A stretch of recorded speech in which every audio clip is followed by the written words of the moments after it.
package damaged. Sticky tape up. Here's the camera. Press at the back once.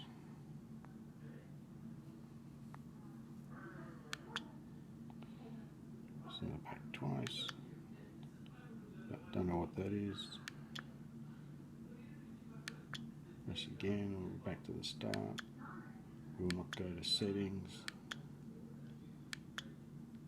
Back to there again. The only thing it does, you get here,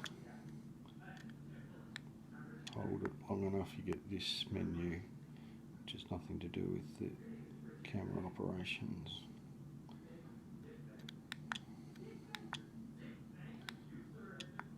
That's all you get.